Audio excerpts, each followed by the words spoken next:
The old truck rattled along the desolate stretch of Route 66, its engine growling like a beast awakened from slumber. The sun had dipped below the horizon, casting long shadows across the endless highway. I'd been driving this long-haul route for years, and nights like these were when the isolation of the open road felt most profound. My rig's headlights cut through the darkness, revealing nothing but the empty road ahead. The radio crackled with static, and I sighed, tuning it off. It was just me, the hum of the engine, and the distant rumble of thunder that hinted at an approaching storm. And then, I saw her. She appeared out of nowhere, standing on the side of the road like a ghostly apparition. At first, I thought it was a mirage, a trick of the weary traveler's mind. But as I drew closer, I could see her clearly, a young woman in a tattered wedding gown, her dark hair matted and disheveled. I hit the brakes, slowing the truck to a stop. What in the world was she doing out here, in the middle of nowhere, dressed like that? I rolled down the window and called out to her. "Hey there, you okay?" She turned to face me, her eyes wide and filled with a mixture of relief and desperation. "Please," she implored, her voice trembling. "I need a ride to the next town. It's not far, I promise." I studied her for a moment, uncertainty gnawing at the edges of my mind. Picking up a hitchhiker was risky business, especially out here on Route 66. But something about her struck a chord in me, a sense of vulnerability that tugged at my conscience. "All right," I said, unlocking the passenger door. "Hop in." She didn't waste a moment, quickly climbing into the cab and closing the door behind her. The rain began to fall in a soft drizzle, and I could see her shivering in the dim interior light. "Thanks," she said, her voice barely above a whisper. I pulled back onto the road, the sound of the rain on the windshield providing a steady backdrop to the eerie silence that hung in the air. For a while, neither of us spoke.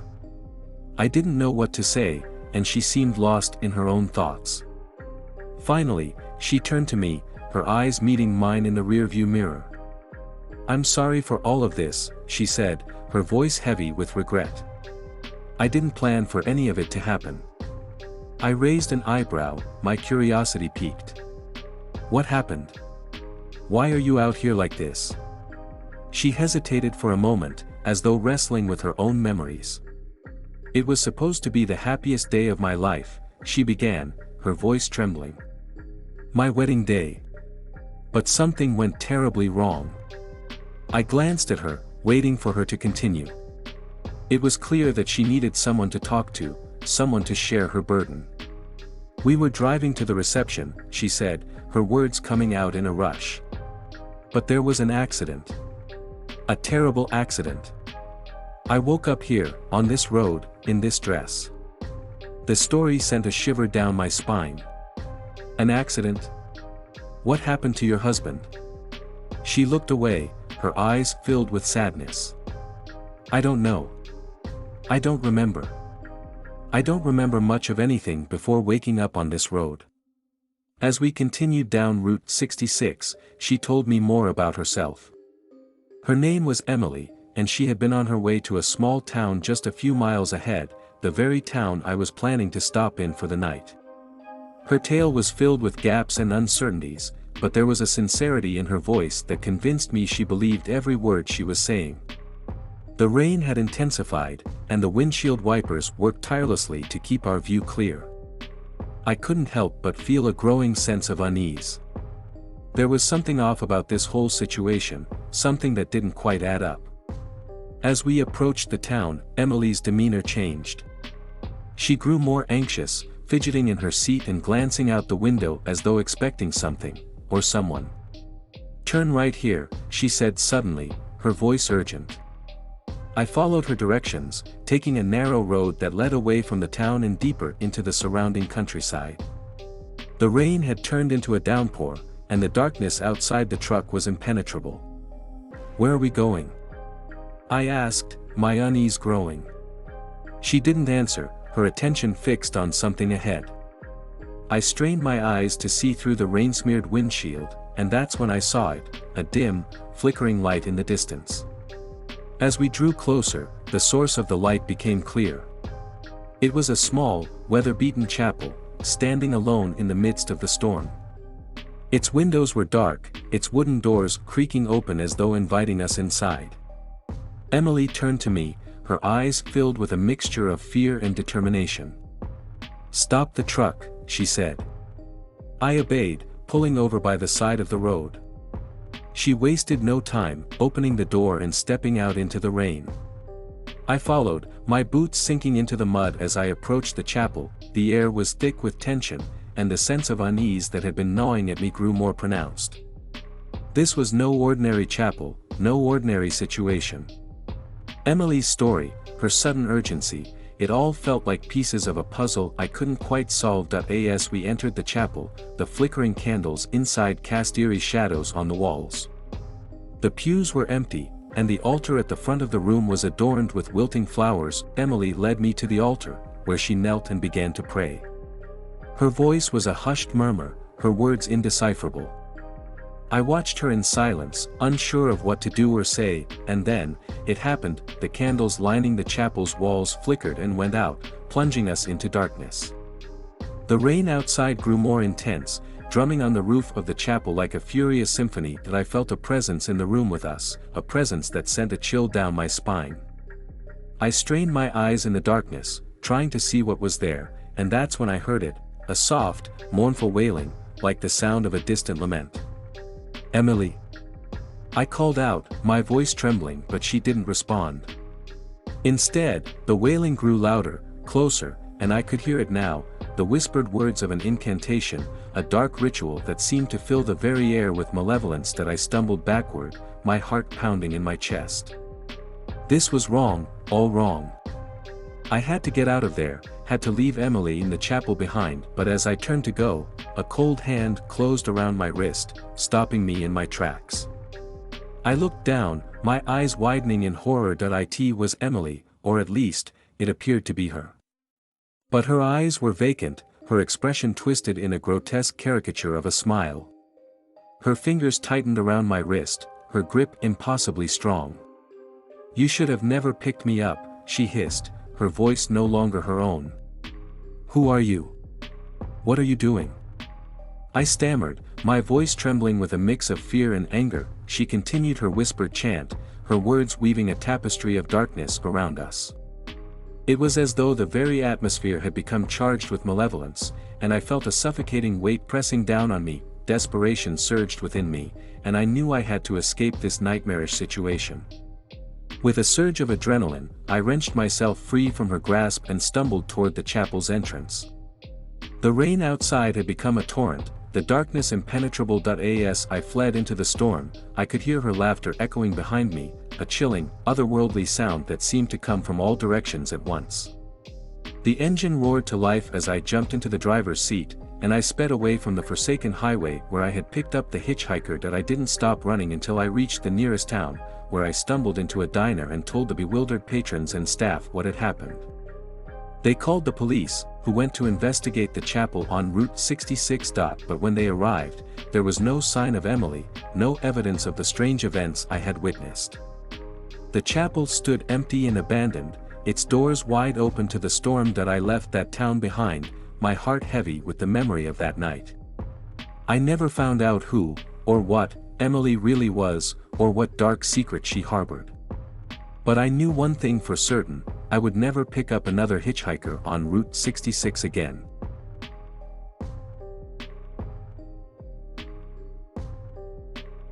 The vast expanse of the desert stretched out before me as I eased my 18-wheeler into the isolated rest stop. It had been a long and grueling drive, and the relentless sun had left me parched and weary. But there was still a long way to go before I reached my destination, so I decided to take a much-needed break. I killed the engine and leaned back in the worn-out seat, grateful for a moment of respite. The desert was a harsh and unforgiving place, and it had a way of playing tricks on your mind. As I closed my eyes, I couldn't help but feel a shiver run down my spine. The desert had a way of making you feel small and insignificant, like a lone speck of dust in a vast, uncaring universe. Just as I was starting to drift off, I heard it, the faintest whisper, like the rustling of dry leaves in the wind. I sat up, my senses on high alert, and strained to listen. But there was nothing, just the low hum of the wind and the distant cry of a hawk. I dismissed it as a product of my imagination, the desert playing tricks on my tired mind. I decided to step out of the cab for a breath of fresh air, to shake off the unease that had settled over me. The sun was setting, casting long shadows across the rest stop. I stretched and walked around, trying to shake off the fatigue that clung to me like a second skin. As I rounded the back of my truck, I froze in my tracks. Etched into the concrete wall of the rest stop were a series of chilling messages.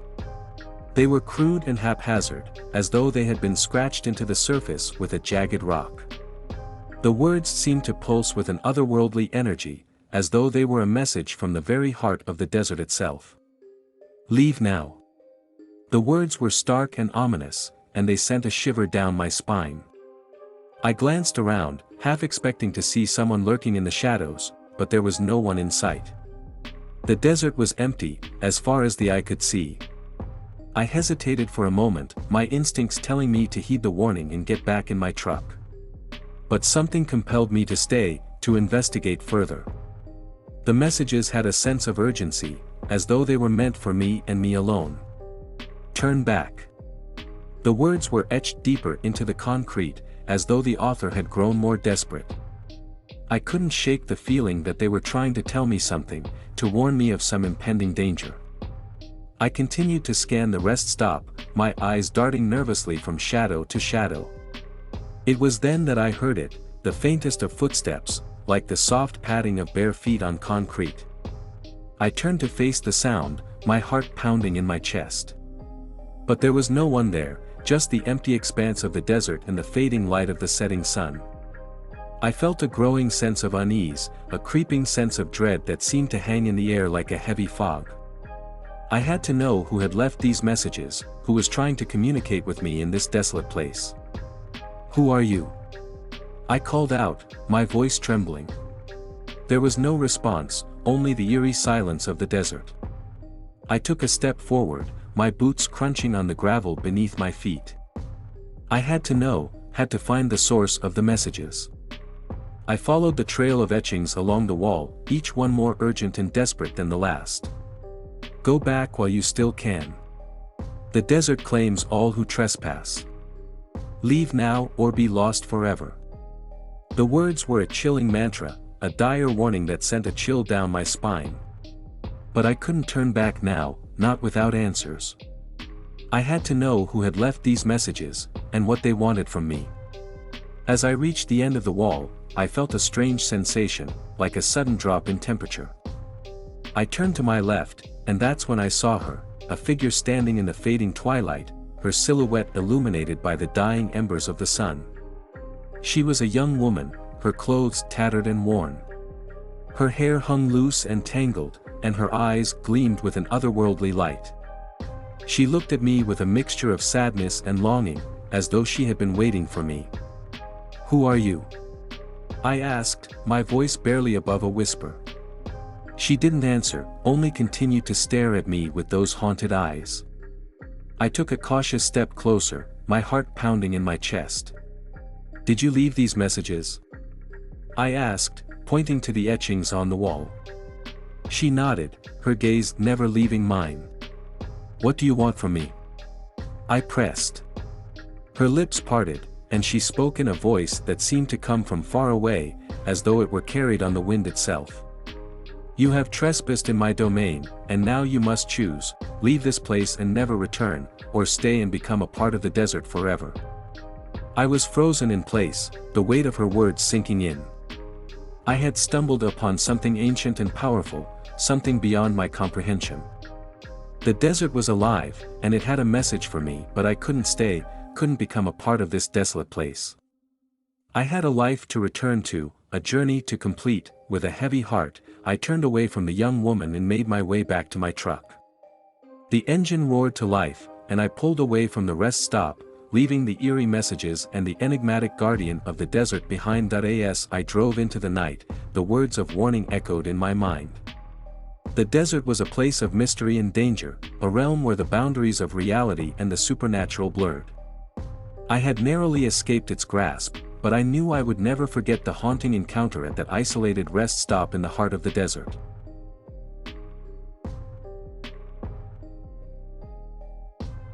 The sun was dipping below the horizon as I rolled into the quiet Midwestern town. I'd been on the road for hours, and the thought of a good night's rest was more enticing than ever. I had heard about a unique trucker's rest stop on this route, a place that offered solitude and respite. It was an old asylum turned into a rest stop, and the promise of an abandoned, peaceful night drew me in.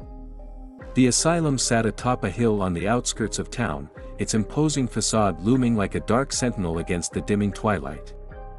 As I parked my truck in the gravel lot and shut off the engine, I couldn't help but feel a shiver of unease. The place had an eerie aura, a whisper of the past that lingered in the cool evening breeze. Gathering my things, I stepped out of the cab and walked toward the entrance. The front doors creaked open with a groan, revealing a dimly lit interior. The space had been transformed into a makeshift rest stop for weary truckers like me, complete with a row of beds and a small kitchenette. It was a far cry from the sterile, oppressive atmosphere of its former life as an asylum. As I settled into one of the beds, I couldn't shake the feeling that I was not alone in the building. The air felt heavy with unseen presences, and the whispers of long-forgotten cries seemed to echo through the corridors. I brushed it off as my imagination playing tricks on me and pulled the covers tight, hoping for a peaceful night's sleep. But sleep was elusive that night. Every creak of the floorboards, every distant echo, seemed magnified in the silence. I lay there, my eyes fixed on the shadows dancing on the ceiling, my thoughts consumed by the history of this place. The asylum had been a place of unspeakable horrors, a grim testament to a bygone era of mental health care. Stories of mistreatment, neglect, and suffering had seeped into local legend, and the very mention of the building sent shivers down the spines of the townsfolk. It was said that the spirits of those who had suffered within its walls still lingered, trapped in a perpetual nightmare. As the hours passed, I finally drifted into a fitful slumber. But my rest was short-lived, interrupted by the sound of footsteps in the hallway. I jolted awake, my heart pounding in my chest, and listened intently. The footsteps were slow, deliberate, as though they were approaching my room. I reached for the flashlight on the nightstand and flicked it on, the beam cutting through the darkness. But there was no one there, only the empty hallway bathed in an eerie, bluish glow. I told myself it was just my imagination, the tricks the mind plays on a weary traveler. With a sigh of relief, I switched off the flashlight and settled back into bed. But the unease lingered, a sense that I was being watched, that something unseen was lurking in the shadows. Just as I was starting to drift back to sleep, I heard it, a faint whisper, like the softest breath on the back of my neck. It was unintelligible, a string of syllables that seemed to emerge from nowhere. I sat up, my senses on high alert, and scanned the room. But there was no one there, no source for the whisper. The room was empty, except for me and the shadows that seemed to close in around me. I decided to investigate further, my curiosity getting the better of me. I grabbed my flashlight and ventured into the hallway, the beams of light cutting through the oppressive darkness. The asylum's corridors stretched out before me, a labyrinth of forgotten memories and hidden terrors. As I made my way down the hallway, the whispers grew louder, more insistent. They seemed to be coming from all directions, an incoherent cacophony that sent shivers down my spine. I followed the voices, my heart pounding in my chest, until I came to a door at the end of the hall. The door was slightly ajar, and a dim light flickered from within. I pushed it open with caution, revealing a small room bathed in an eerie, bluish glow. The source of the light was a flickering lantern, its flame dancing with a ghostly energy. The dimly lit room felt oppressive as I cautiously stepped inside. In the center, bathed in the faint glow of the flickering overhead light, a figure stood with its back to me. My breath caught in my throat, and my heart raced as I struggled to comprehend the eerie sight that unfolded before my eyes. The figure was unlike anything I had ever encountered. It was draped in tattered rags, a haphazard assemblage of fabric that clung to its emaciated form. Its shoulders were hunched, as if bearing an unbearable burden, and its movements were slow and deliberate, as though every step required a tremendous effort. That I watched, transfixed and filled with an inexplicable dread, as the figure continued to mutter to itself. The words that spilled from its lips were a grotesque symphony of incomprehensible utterances, a cacophony that seemed to reverberate within the confines of the room. It was as if the very air itself had grown heavy with malevolence, and I could feel the weight of it pressing down upon me. The words, if they could even be called that, held no discernible meaning. They were a chaotic jumble of sounds, a language that existed beyond the boundaries of human comprehension. Yet, their effect was undeniable. They sent shivers racing down my spine, each syllable a dissonant note in a symphony of dread. That I took a hesitant step closer, my curiosity warring with my instinctive fear. The room seemed to close in around me, the walls closing ranks like sentinels guarding a forbidden secret. With each step, I could see more of the figure's form, and it sent a chill down my spine that seemed to reach into the very core of my being. The air grew thick and suffocating, as though it sought to strangle the very breath from my lungs. I wanted to turn and flee, to escape this nightmarish tableau, but some unseen force held me in place, rooted to the spot. "Who are you?" I asked, my voice trembling. The figure turned slowly to face me, its eyes empty voids of darkness. It was a face I would never forget, a face twisted by madness and suffering. It was a face that belonged to the past, to the tortured souls who had once called this asylum their home. My heart pounded in my chest. With a chilling shriek, the figure rushed toward me, its hands outstretched as though to drag me into the darkness. I stumbled back in terror, my heart racing as I fumbled for the flashlight, and then, as suddenly as it had begun, the figure fell silent. It stood perfectly still, its emaciated form a grotesque sentinel in the eerie half-light. The room seemed to hold its breath, as though waiting for some dreadful revelation. That I couldn't bear it any longer. But as the beam of light pierced the darkness, the figure vanished, dissipating like smoke in the wind. I was left standing there, alone in the haunted room, with only the echoes of my own terrified breaths. That I knew then that I had trespassed into a realm of darkness, a place where the horrors of the past refused to remain buried. The asylum held its secrets tightly, and I was an unwitting intruder into its haunted halls. With trembling hands, I retraced my steps and returned to my truck. I knew I had to leave, to put as much distance as possible between myself and that accursed place. As I pulled away from the asylum, I couldn't shake the feeling that the whispers and cries of the past still echoed in my ears, a chilling reminder of the horrors that lingered within its walls. The Midwestern town disappeared in my rearview mirror, and I vowed never to return.